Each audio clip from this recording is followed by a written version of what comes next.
So this is not your normal travel vlog. It get hotter in the summer, yeah. Hotter in the summer. The winter don't stand no chances. Hotter in the summer, yeah. Hotter in the summer. The winter don't stand no chances. Hotter in the summer. But I did just get back from 2 different trips from Bali in the past 2 months. And I want to talk to you guys a little bit about it. So obviously, if you've been on this channel for a while, you know that I have traveled a lot in my lifetime. I'm living in China right now. So it is not something out of the ordinary for me to do. But I will say that these 2 different trips that I went on were probably the most magical times I've had in my life at a young age. I felt now that I'm starting to grow up and become older and travel alone and start to figure out my own life for myself, that's when the traveling really mattered. Like, obviously when you're young and you go on vacation with your parents, it's fun, it's exciting. And I do feel that that's what really fueled my want and love for traveling. And now that I'm at the age to really experience it by myself and take it in, that's what counts. And that's really what I want this channel to be, is being able to talk about those experiences and bring it to an audience. In my case, what matters to me is to maybe hopefully one day this video gets out to some girl back in the US who is stuck in the suburban lifestyle and has wanted to travel her whole life, but the furthest her parents have taken her to is Hawaii or Mexico. And this video, I'm hoping after seeing it, you will buy that plane ticket and you will go and you will see it no matter how scary it is, because I'm telling you, babes, it's fucking worth it. Get on that plane. So really in this video, I'm going to be talking about just like the culture as a whole, the perspective I got from it, the lifestyles I saw, the difference from the nomadic kind of touristic and expat life I saw and versus, you know, the local life and how they live. And then also I brought friends on this trip with me that are so dear to my heart, friends back home from the US that have never left the country, never dreamed of it. And now seeing how they took that trip and they're going home with the ideas that they have now based on a new country, and really just wrapping it all together, because at the end of the day, I was living in the moment on this trip. I told myself when I was coming to this trip, I was like, I'm gonna film everything. I am gonna make the best travel vlog of my life. And at the end of the day, shit happens, and that did not happen. I did not take enough footage, but for me, the main part of making these videos is to just be able to show what life is like somewhere else, to bring it to someone else's eyes and show that. And to be honest, I can do that better through my own experiences and talking to you guys about it. At the end of the day, this video is kind of just a sit down video where I'm talking about my perspective on the past 2 months I've had in Bali and how much it touched my heart. So let's get into it.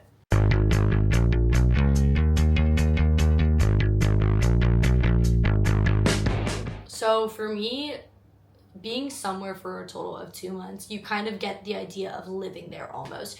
You get into your normal routines, what you do daily, all of that. So Bali didn't somewhat become a home for me, but it became normal. And now coming back to Shanghai, I am getting the worst island depression ever.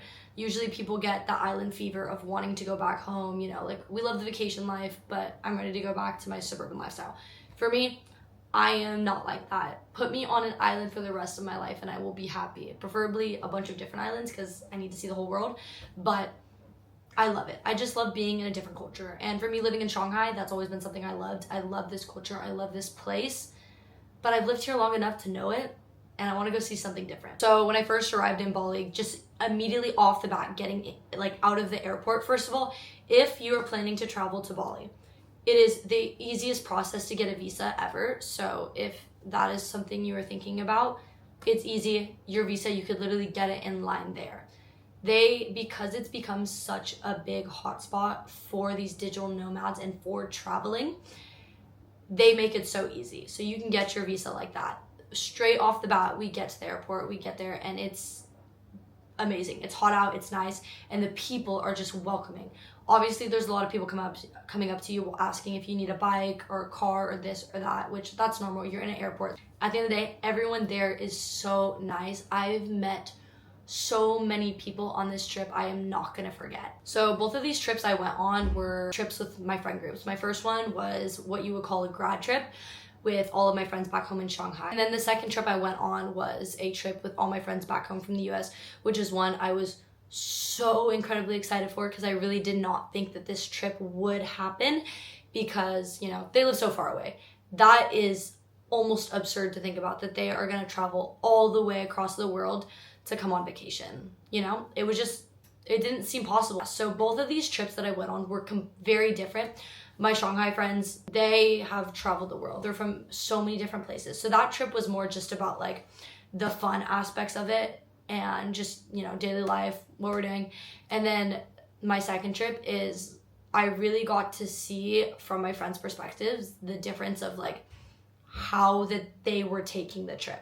Because for me, it wasn't an insane big culture shock because I've been to Bali before. I've been to Bali 3 times now, once when I was younger, my first trip and then my second. So for me, it wasn't a big culture shock, but I've never been on vacation with someone who's never traveled. So just seeing them alive and living in the moment and being in a country they've never been in and being with different cultures was already for me enough. That for me alone was amazing to see. If you know anything about Bali, you know about bike, you know about Grab, all of that. I just remember one of the funniest things on this trip was when all my friends got here and they figured out that the main way of transportation was to get on your phone, order a bike, and have it pick you up with a driver and drive you where you want to go in these busy ass streets. They were completely flabbergasted. Like, I remember my friends were like, I'm not getting on that. That is not happening. We're not doing that.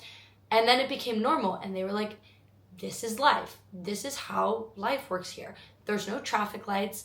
There's no one controlling what's going on. It's organized chaos, but they've been doing that their whole life and that's what's normal. And then they became accustomed to it after a while and they're like, yeah, I'm gonna get on a Grab bike. That's what I do. But just seeing that initial shock of one aspect of seeing something different for them was just mind-blowing. And for me, it was amazing to see. I love that kind of stuff. Seeing my friends completely shell-shocked was one of my favorite parts of the trip. And just the local people as a whole are so amazing. There was this little family right next to our villa and they had this like local owned run little shop and they had 2 daughters that I would play with and hang out because they had a brand new puppy, and it would be me, their 2 daughters, and their puppy, and we would all just sit and talk, and they spoke pretty well English, so it was nice to just meet them. And then I spoke with their dad for a while, and that's just their life. They've got their little run ice cream shop and they are just happy and they deal with all the expats. And I was talking to him and I was like, how do you feel about all of the tourism and expatness? And they were like, at this point, it's life. It's life. We get to meet new people. I'm happy that my daughters are having a nice life. They've got a puppy. Like, I was like, how do you feel about this? And he was like, we've got a brand new puppy. I'm happy. At the end of the day, the local people are just so happy in their lives. They are some of the most happy people I have met. There's so much that these people have to go through day to day living in this country, and none of that matters because at the end of the day, they've got a puppy and they're happy. And I don't know, something about just seeing a culture from a different perspective and seeing how happy they are with everything they have, knowing I have so much more than them, makes me like not feel guilty. Obviously, like I am very happy with the life I have, but it does, it's like it puts something on your heart thinking about the fact that like, wow, how can I be ungrateful when they are so content with what they have? I was speaking to one of my Grab drivers. We had a very interesting, chaotic night one night where one of my friends, she left her phone on a Grab bike and it's in the wind. We had no clue where it went, and me and her spent from 4 a.m. till 9 a.m. walking around Bali looking for this phone. Could not find our villa, didn't know the name of it. We were just walking around the streets hoping for the best. And then the next day, we got a bike because we were staying in CANGGU, and we get a bike and we're like, can you drive us all the way to Kuta to go to a phone repair store? They're like, we got you. Let's do it. You know what? Road trip. So it's like an hour-and-a-half drive all the way down there. So me and my Grab driver got pretty close, got to talking, and he was telling me all about his fiance and how happy he is to marry her because then they get to live together and all of that. And then we start talking about, you know, just the local everyday Grab driver lifestyle and how it is for him. And, you know, he was telling me, to be honest, I prefer to pick up the foreigners. I love taking people from vacation because for me, I've come to the realization that now being in this country, it is becoming such a hotspot for that. So that becomes the norm. And I'm okay with that because at the end of the day, I get to learn English. I get to learn about different cultures because I don't have the money to go travel there myself. But I get to be a part of someone else's cultures just through speaking to them. And for me, that's enough. And just listening to him talk about his perspective on it and how happy he is just being able to speak to someone from Russia or Australia or America, and how excited he would get when he would ask questions or when he would tell me over and over again, I'm so sorry how bad my English is. And I would say, no, your English is amazing. And once again, I am in your country. I am sorry that I don't speak Indonesian. Like, it was just really interesting to see that different culture and how just accustomed to the expatness they have become and how happy they are just learning off of us. And I love that. I don't know. It was interesting. I love my Grab driver. He was amazing. He took us to Kuta and then he drove us all the way back. And by the end of it, I was his little sister, he called me, and I told it, like, there's this, I don't know if you know anything about Bali, but if you do, if you go to travel to Bali, you got to get a Grab jacket. You got to buy a Grab jacket off one of your drivers because it's just, I don't know, it's funny, it's fun. But I told him, I was like, I want a Gojek jacket. I want a Grab jacket. It's so bad. He was like, I was like, can I buy yours off of you? Like, I'll buy it for a good amount. And I told him I would buy the jacket off of him for a good price. Obviously, he works so hard that, like, these Grab drivers work all day for such little pay.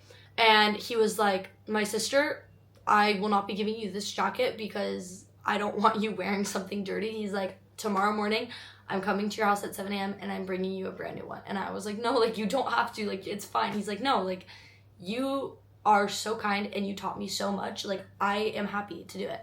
And next thing you know, like, I followed him on Instagram and everything, and he reposted me on my Instagram story, on his Instagram story, and he wrote me this sweet message saying how much he learned from me and how I'm his little sister and I hope I have a great time in Bali and all that. And it was like, you meet such interesting people in Bali, and obviously, like, I'm not going to be texting this guy every day. He's my Grab driver, but just that one experience with him made my heart fuller and his. And that's just one thing. I'm telling you, when you solo travel, yes, meet some expat friends.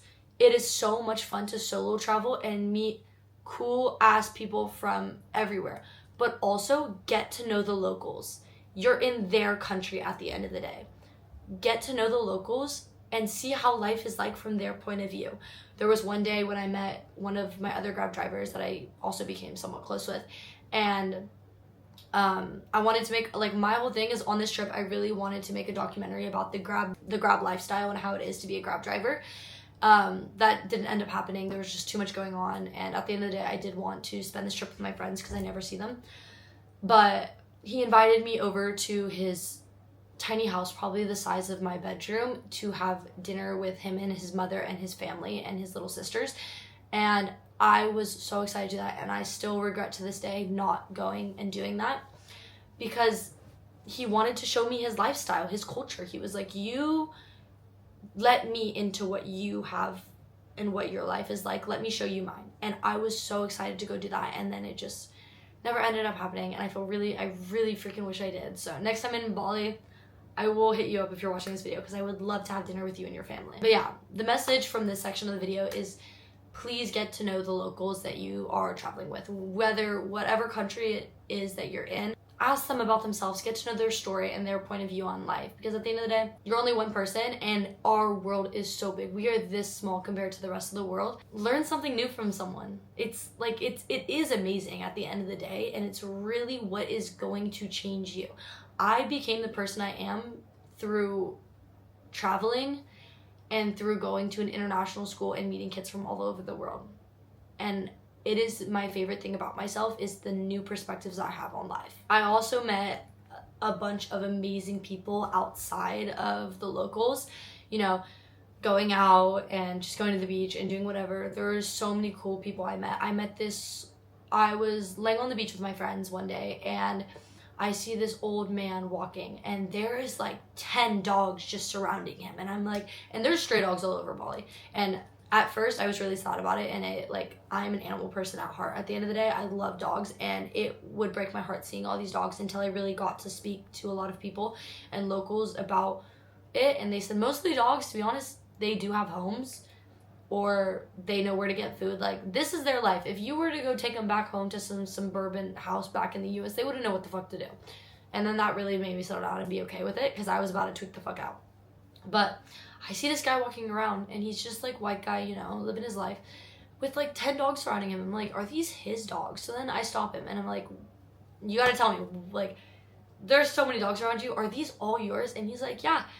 I live here in Bali. Like, I moved here, I retired here with me and my wife, and we've just been adopting dogs ever since. We have 12 dogs here in Bali, and, you know, like, we're not going to stop them from doing their Bali dog life, but, like, they live in our house, they eat food when they want, and they leave when they want, but most of them have decided to just hang out and stay at our house, and, like, I take them on walks at the beach every day. They don't need leashes. They know what's up. Like, they're fine. And I don't know, something about that, and just like, that's what I want to do. I want to be a old grandma. Like, I'm not gonna be an old cat lady. You're gonna see me on a beach one day with like 25 dogs, just living my life in Bali or somewhere. I don't care where it is, but I love that kind of stuff. And, you know, that's just one person I met, and his little tiny story I'm gonna remember. And they were super cool. And then I've met so many Australians, learned a little bit all about Australia, all the slang that they use. I've met so many people on this trip, and there are so many people I'm going to remember from this trip. And at the end of the day, like, I don't know, I'm just telling you, like, I keep coming back to it, but I'm telling you, traveling when you're young, one, you're going to meet so many people that you can then go and text and be like, hey, I'm in the UK. You got a place for me to crash? I'm in Spain. Where are we going next weekend? Like, you'll meet so many people that know you're probably not going to be in contact every day, but you know, you might go travel one day and you need a place to stay. They might have a couch for you. Just travel when you're young. That's all I'm saying. It will be worth it. Okay, so we've talked a lot about, you know, how I feel about Bali and the people and the culture. I want to get a little bit into just Bali as a whole, and kind of like the excursions I did and what you would be getting yourself into by going to Bali.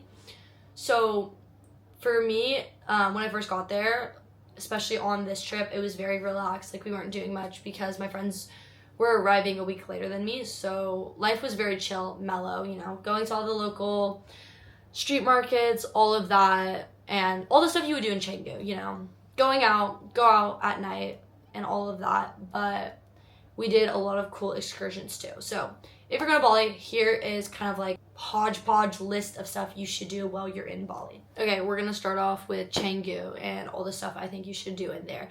I would say CANGGU is really more of a spot you would want to go to if you are looking for the party scene, if you're younger and partying is something that is, you know, fun for you. It definitely was for me and my group. They've never been out to be clubbing because, once again, the drinking age in the US is 21, and so they've never done stuff like that before. So CANGGU is definitely more of the party scene, you know, nightlife, all of that, but there's also a lot of fun stuff to do during the day. I would obviously say take a surfing class. You know what? You're in Bali. Why not? Take a surfing class. Super fun. I did it. You'll get a lot of salt in your eyes. And to be honest, there's whichever beach you go to, I would go to either Batu Balang or Echo Beach. You will find rows and rows and rows of guys coming up to you asking to surf. So you'll figure it out. I would say definitely go surfing. Other than that, the street markets are super fun, finding just random stuff. I have so many random things I bought from Bali just for shits and gigs, you know. And then there's also amazing cafes everywhere you walk, amazing places to go to dinner. I'm not gonna splurge all of them right here. Down below in this video, I will put a whole itinerary bucket list of things that I think you should do when you're in Bali, all the places to eat at, all the stuff to do while you're there. So if you want a whole itinerary, just look at my description down below. I'll have it all lined out for you guys. Okay, parties. This is where it's fun. So in CANGGU, I would say out of all the spots I've been in Bali, CANGGU has the most nightlife. So Monday nights, you're going to want to go to Luigi's. Luigi's is this cool pizza spot. Monday nights, it turns into a full-blown party. Now, more of your like everyday clubs, you'll have Motel Mexicola, you'll have Old Man's, and you'll have Sandbar. These three are all right in the same area. They're all across the street from each other. Sandbar is directly on the beach, and that's where you'll go for afters. I'm gonna say if you are gonna go clubbing, at least for me, those were the 3 spots I ended up at the most. And there's so many more clubs. Those are the main ones I went to. There's so many clubs to go to. Once again, I'll list it all down below. But if you're gonna go to Bali, try the nightlife at least once. You will have fun and you will meet so many people. Trust me on that. Now for excursions, there is a bunch of apps you're going to want to download when you come to Bali. You're gonna want to get the Wise app for any kind of payment and stuff like that. Obviously you can use cash. I would say when you get there, please do not exchange any cash at the airport unless you want to lose all your money. Like, the exchange rates at the airport are terrible. Please do your research and find a money exchanger within the city that has a good exchange rate and you will not be losing a lot of money from. And other than that, I would say download the Wise app, connect your card to it so that you have a way of payment online. And then for apps, you should be downloading the CANGGU app if you want to download any kind of like excursions and stuff like that. That one really came in handy for my group. Obviously, you're going to need the Grab app or Gojek, whichever one you decide to use. But if you want to do excursions, if you want to go to Ubud or Uluwatu or Gili Tea and do some excursions, you will need the CANGGU app to download all of this. So for my group, the excursions we decided that we wanted to book was, first we went to Ubud and we did a sunrise jeep ride. We sit up on top of this mountain for like 2 hours. I'm freezing cold, so please bring a pair of hoodie and sweatpants. I did not think about that. And then you watch the sunrise come up, and I'm telling you, it was one of the most amazing things I've ever done. It was so beautiful, and you just sit with your friends and you think about, holy shit, I'm in Bali on the side of a mountain right now with all my friends watching the sunrise. Like, it was an amazing thing, and it was super cool to be there with friends I've had for so long now, and it's something I'm not gonna forget. It was truly amazing, and I would say if you go to Bali, do that. And then after that, we went on a ATV excursion. Other than that, I would say Uluwatu is a great place to go to. I would say if I went back to Bali for less of a party trip and more of just like scenery, I would go to Uluwatu. It's got the most beautiful beaches. If you love surfing, Uluwatu is a place to go. Okay, another thing that I did that was absolutely fucking amazing and insane at the same time was getting on a fast boat. If you've been on TikTok and you look up how to get to Gili Tea, first of all, you need to go to the Gili Islands. You have to go. It's amazing. It was also very chaotic, I will say that. But basically, to get to these islands off the coast of, like, off the shores of Bali, you have to take a boat. And not like a boat where you won't get wet. I mean full on, like, you are getting drenched with water. You wear a swimsuit and they put your bags in all these like waterproof bags and you wear a swimsuit and you just go, and then when you get there, you get ready. We did that, and then on the way back, we took a bigger boat, and the cool funny thing about this boat was, like, it was a normal boat with like seats inside or whatever, and then you can go outside to get fresh air. So we met these people on the boat from like Buenos Aires or somewhere like that, and they were like, you guys want to go outside? And we're like, yeah, let's go. We go up top to the top of the boat. It is a full-blown party. I mean, like, there's like waves crashing over you, so the floor's all wet and slippery, and then they've got this giant old speaker, and I'm telling you, every person on this boat was Spanish. I don't know what was going on, but there's just a bunch of happy people, young people, singing to Spanish music, dancing on this boat, and then the boat director's like up there partying with everyone. He's bringing out everyone free like bing tangs. It was one of my favorite moments in Bali. But now to get into the actual Gili Tea experience. Gili Tea is beautiful. It is so beautiful. When you get on this island, there is no cars. The only way of transportation is to either walk, get a bike, get a moped, or if you're feeling freaky, there's they have horses that will take you. Personally, I didn't do that because, once again, I am very big into animals, and I saw these horses, and personally, they looked absolutely exhausted. They look like they haven't had water in a long time. Once again, I did not speak to the locals about what was going on with these horses, so I didn't know. This is just my personal, what I saw, and I didn't like what I saw, so I did not partake in taking a ride on them. But there was lots of people taking rides on these horses, so I don't know anything about that, so do not take my word for how these horses were treated. This is just what I saw. But yeah, we rode a bike around the island in under an hour and a half. It was like nothing. Like the whole island, it's in a circle this big. Anyway, so this is just a little bit about my experience in Bali. I had an absolutely amazing 2 months there. From trips I will never forget.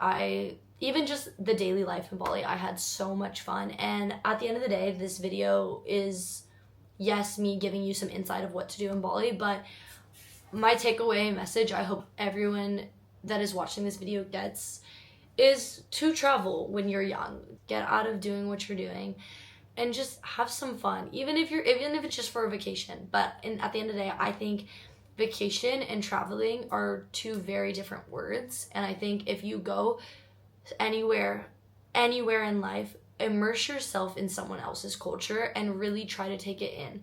And yeah, I don't know. In my opinion, I learned so much in these past 2 months from traveling rather than me standing still for a year, you know? It doesn't take long to change your perspective and to go somewhere new. It really, all it takes is you. I'm not saying go on all these extravagant vacations. Obviously, there's so many people that do not have the time or the money to do that. But I'm saying if you are young and this is something that is in your heart and you've thought about doing for a while, do not wait. Figure it out and go travel, because I'm telling you, at the end of the day, it is going to be so worth it, and you are going to get so addicted to the lifestyle and you're never going to want to look back. Anyways, that was a little bit about my trip in Bali. I hope you liked it. I'm going to try to post a vlog from the trip as well. I just really don't know if I have enough footage to make a whole vlog, and if I do make a whole vlog, it's not going to be very well edited. It's going to be choppy. It's going to be a disaster. But at the end of the day, that's kind of what my trip was. It was a choppy mess, but it was a good time. So I hope you took at least something from this, whether it was your itinerary for Bali or just getting the idea that you can travel at a young age and that it's appeasable. So anyways, I love you all. I hope you guys have a great rest of your day, and I'll catch you on the next one.